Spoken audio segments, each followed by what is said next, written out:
Welcome to the Book Party Podcast. Join us as we journey into the world of books with Michael T.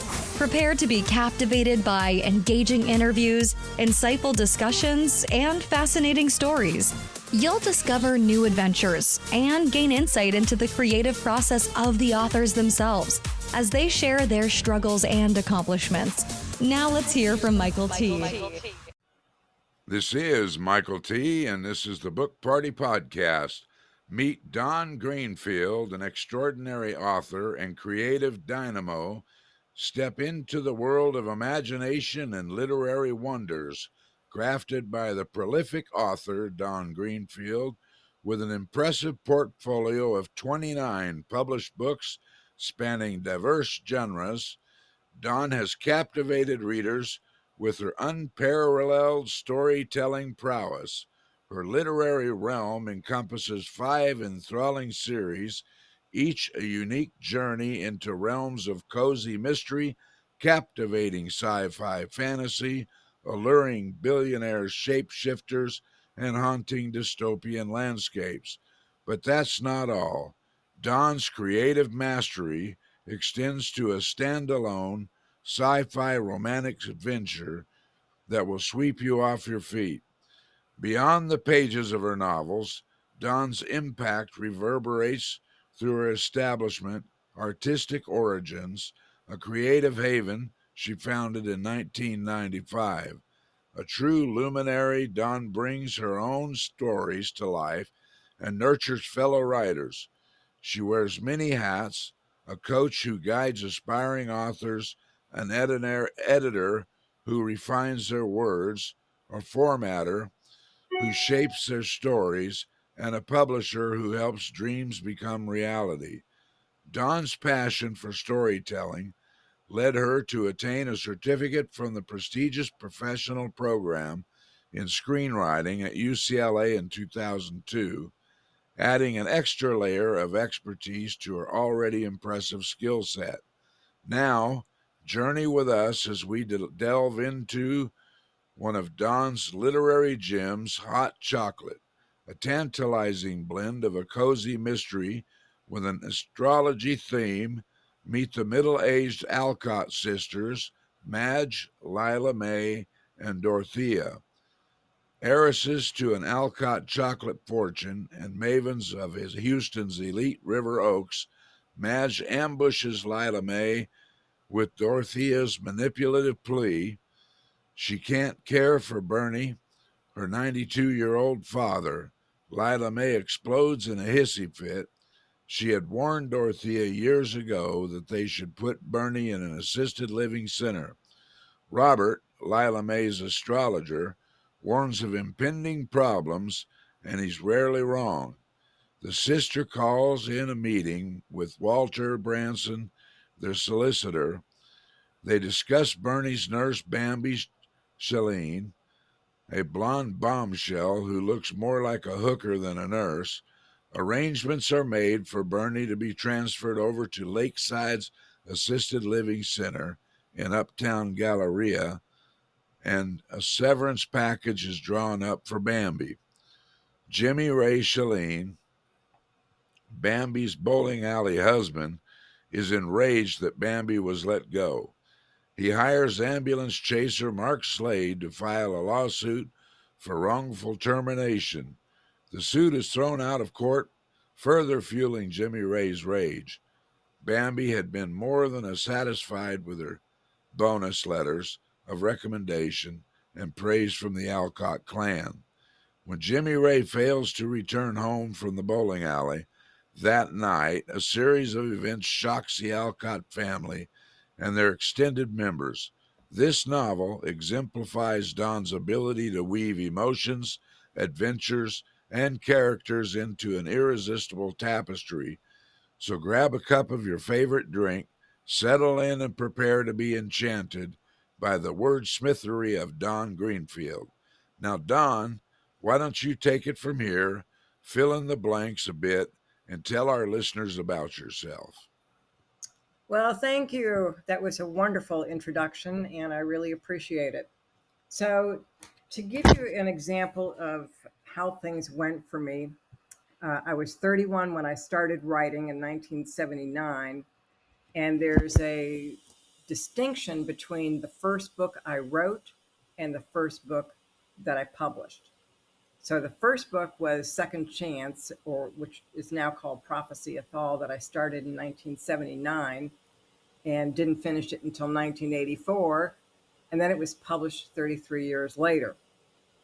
So the first book that was actually published was a hardcover book called The Puppy Baby Book. And my Amazon KDP account consists of 9 pages of books. So Hot Chocolate, I published in 2007. And, it's just a fun book. Everybody seems to like how I have woven in the astrology. And for years, I went through postcards that I carried around. I would hand them out to everybody. It had all my book covers on there. And in all these years, I only had one person shove the postcard back at me when she saw that Hot Chocolate and the chocolate series contained astrology. And she told me that I was a devil worshiper. And I'm there, okay. I'm sure someone else will love that postcard. But there's 4 books in the Alcott Family Adventures series. And I just published the 4th one, Nutty Chocolate. Who knows where that will go, but as Michael T. mentioned, I have books all over the place. Chocolate paperback I had published years ago. I didn't know what I was doing. I'll be upfront with you. So I had the book printed physically, and I had cases of books in my garage. Never a good thing to do. I'm telling you right now, don't do it ever. Never, never, never. And so after I spent all the money to get the paperback published, then of course, and that was, by the way, that was in 2012. Wouldn't you know, I'm sitting on the sofa reading my paperback book, and there's errors. There's nothing you can do about it when the book is physical and it's not in any other form. So I've got cases out in the garage that have these errors in it, and it's not much you can do about it. But I have since published a paperback on Amazon. So that is 100% free of errors, or it's as perfect as I could get it with my eyes.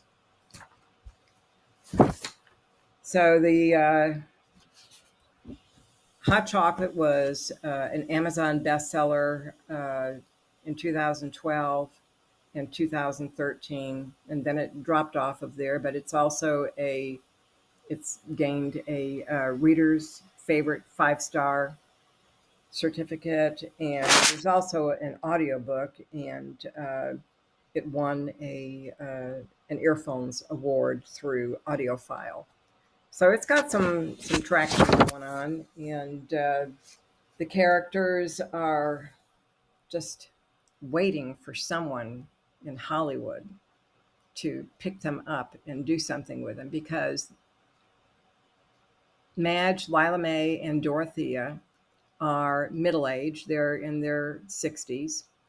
And we all know that there are a lot of leading ladies that are in their 60s and older out in LA who would just love to have the chance to portray these gals, So I'm ready. I'm willing. I'm able. Oh gosh, 6 screenplays that have won numerous awards. They're just not produced. So I'm just waving my hand here. It's like, I'm ready. I'm here. Come discover. Right. So on your publishing journey, It sounds like you went to the self-publishing route instead of the agency route.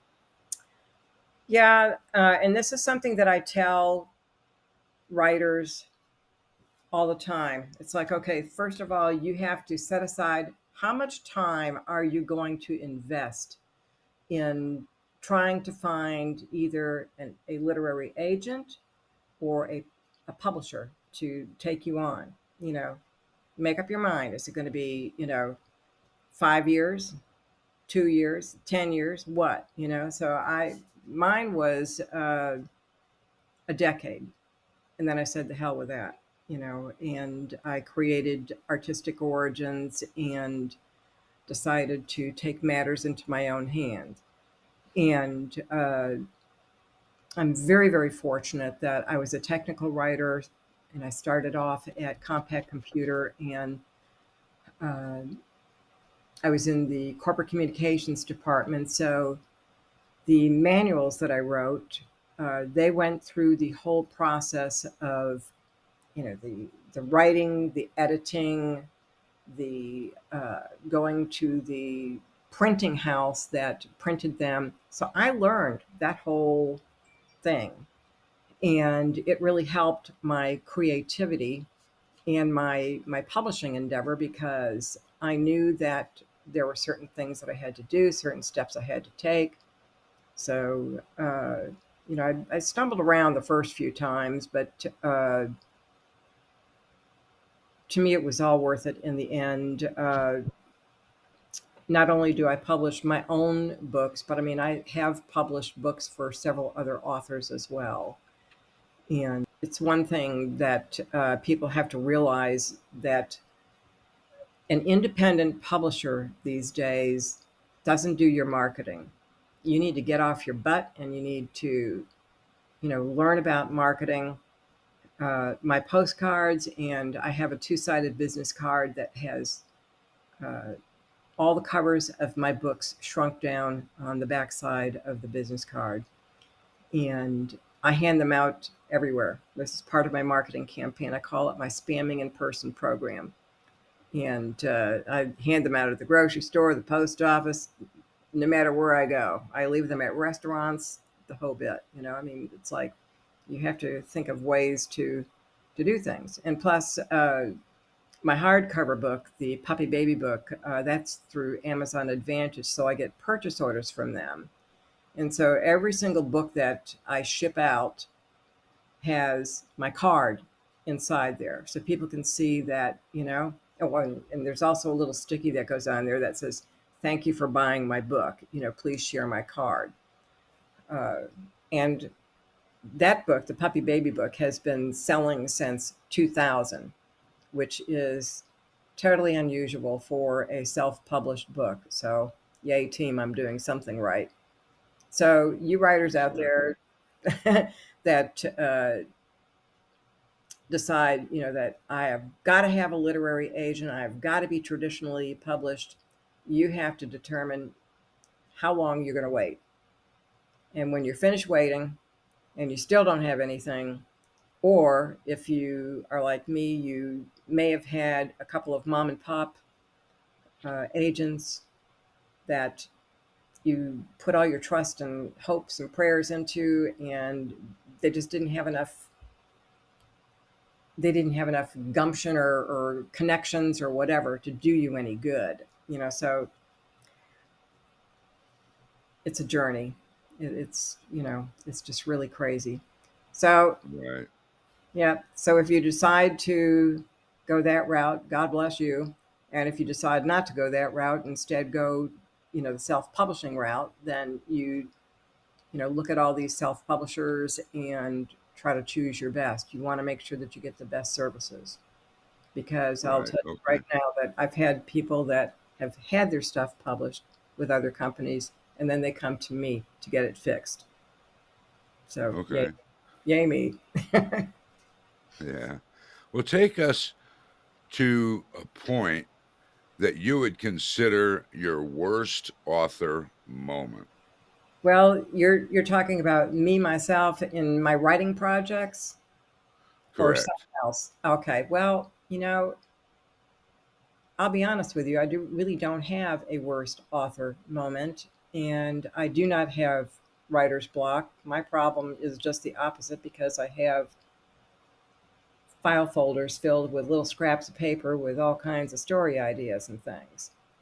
So, Okay, well, let's flip the coin a little bit and let's take it to an epiphany moment where you could have been doing anything except writing, anything from driving to eating to whatever.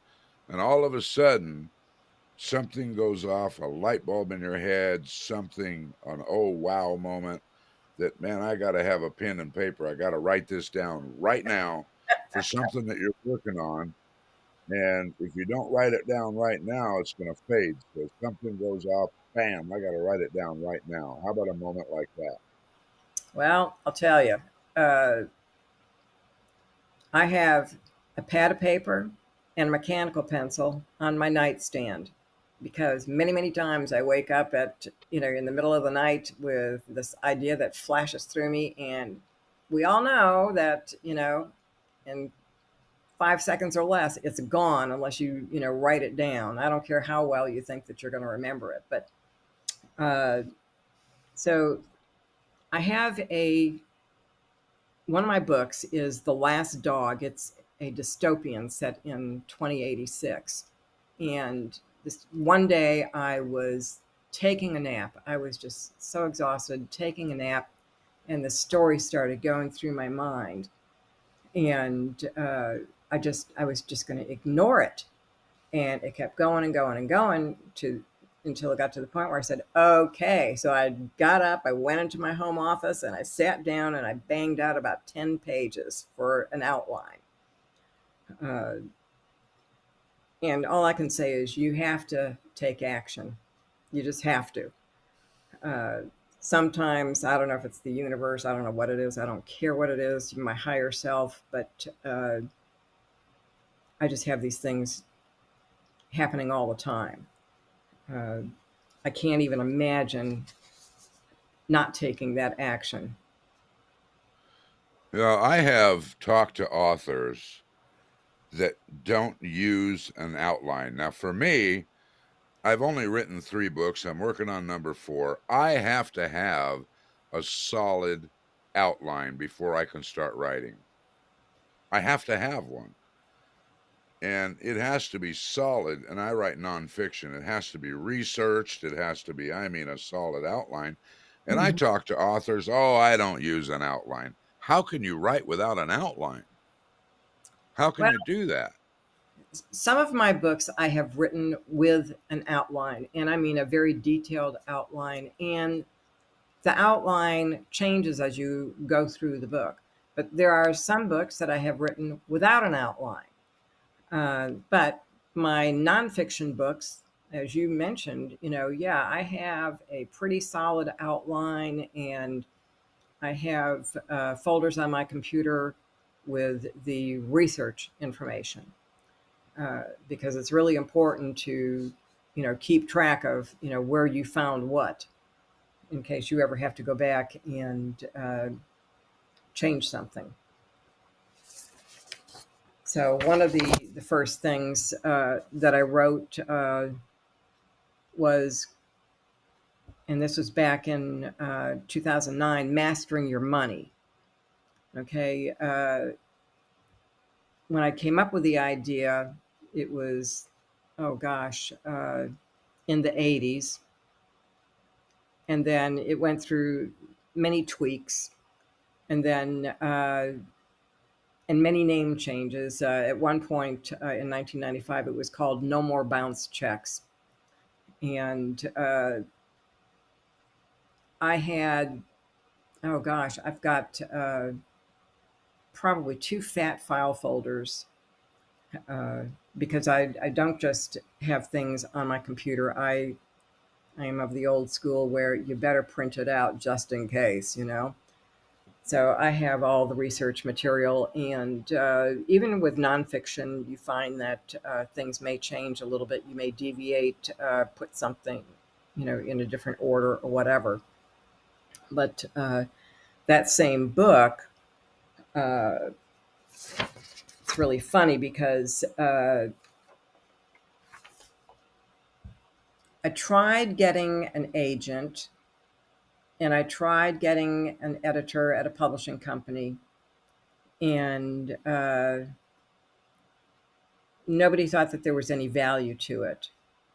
Well, that's fine and dandy. Just a few years later, it won the New England book competition in the nonfiction category. So I was pretty vicious and wrote this one particular editor and this one agent and said, the book that no one wanted just won this award. Yeah. Okay, let's go to today. What is the one thing that you're most fired up about or excited about right now, today? Oh, the book that I just got out there it's my fifth book in my young adult Prophecy of Fall series called Earth Calling Fall. Just got that out there. It has a stunning cover, and I'm also in the process of rebranding myself. For decades, I was called Dawn Greenfield Ireland, and I have just dropped Ireland. It was my former husband's family name, and so Greenfield is my own family name. So I started that. So uh, my I'm starting with my fall series. I'm changing all my names to D.E. Greenfield. And I've already got that up on my website, but I haven't changed my website address yet. But even when I do that, I'm going to have a forwarding address. So if anybody goes to trying to find the old website, they will find the new website. So I'm pretty excited about my fall series. We're going to be changing the covers on the other 4 books and getting those updated with my new author name. So that's I'm really excited about it. Fall was my very first thing that I wrote. That's where I broke into writing back in 1979, and I literally didn't know what the hell I was doing. I just didn't know anything about writing. Okay. All right. Well, this is Michael T. Thank you for being with us this morning. We invite you to go to bookpartypodcast.com, hit that subscribe tab on the top, scroll down to the icon of your choice, such as Apple Podcasts, Spotify, Amazon Music, iHeartRadio, or Odyssey, where you can find us on your favorite platform. You can download and follow us there. Please leave a review. Don't forget to sign up for our video newsletter to get the latest information on our upcoming shows. Now, Don, we are Yes. entering the lightning round, which I have 4 pointed questions for 4 pointed answers. Now, you're going to have to think way back because you've been writing for a very, very long time. So, before you became an author, this is the first time. What was keeping you from becoming an author in the first place? Well, to be honest, I didn't know that I was going to be an author. I didn't know that I was going to write a book. Uh, it was one of those things where I had a very long commute to work, and I started daydreaming on the way to work. And so every day I increased this daydream to the point where on the passenger seat I had a yellow line tablet and a pen, and anytime I stopped, I would write furiously. So Huh. one of those strange things. Okay. All right. Well, you've been writing a book. During the writing process, what was the best advice you had ever received? Do not edit while you're writing. Just write. Get the story down and worry about everything else later. Okay. And to me, that was really good advice because you can really, stop yourself and, go back and rewrite and you don't get anywhere. Exactly. Okay. Share one of your personal habits that contributes to your success. I rarely watch TV. I am constantly reading books. I read anywhere from 2 to 6 books a week. And to me, that increases your knowledge of not only, your grammar and punctuation, but you're also seeing how other authors do things, which is pretty important. Okay. Share with our listeners an internet resource that you use when you write. It's only one: Google. You can ask Mr. Google or Mrs. Google anything, and they will come back and let you know something. And you go off on a tangent and look through all these things that they present. Okay. But you have to be very discriminating because sometimes they throw some really, fastballs in there. Right. Okay, Don, we are now going to enter into the grand finale. Okay, so you may want to tell our listeners how they might be able to get in touch with you, follow you, find your books, but take the time and tell our listeners about your books. Well, I have 5 series consisting of the Alcott Family Adventures Chocolate series. That's right now, that's 4 books. And then I have Prophecy of Thal. That's a 5-book series. I have The Last Dog, which is a 2-book series right now. Bonded, which is my adult shapeshifter billionaire series, which that consists of 4 books right now. And then Cats is Cat, which is another cozy series, which right now I'm working on the 3rd book in that series. And then I have a standalone science fiction romance adventure called Forced Dreams. And then on the nonfiction side, I have the hardcover, the Puppy Baby book, and then Mastering Your Money, which is, there's 2 versions of it, the 2008 and then the brand new 2022 edition. Writer's Preparation Handbook, What's Breaking Your Budget. And let's see, what else do we have? And the Puppy Adoption and Beyond, which is, that's a book of 24 articles. It's not a storybook. And then I've also taken some of my screenplays and adapted those into book format. And I would invite people to visit my website. It's dawngreenfieldireland.com. You can find me on Facebook, Dawn Ireland, and then you can find me on, let me see. Let's see. I'm on Facebook. I'm on Twitter. Facebook is dawn.ireland.18. Twitter is just Dawn Ireland. Instagram is Dawn Greenfield Ireland. Amazon is Dawn Ireland. Goodreads, Dawn Ireland. LinkedIn, Dawn Ireland. So I'm out there, and I love hearing from people. And as a matter of fact, right now, and I should mention, I had a writer's critique group that met in person for 24 years, but I retired that and then tried to start it up online. And right now I'm looking for 2 or 3 people who would like to join an online critique group Wednesday nights, 7 o'clock. And there's work involved. We share pages and everyone reads the pages and gives comments on the pages. So if you're a beginning writer, it would be a great thing for you to get in touch with me. And you can do that by Dawn at dawngreenfieldireland.com. You got a lot of books there and a lot to keep up with. Yep.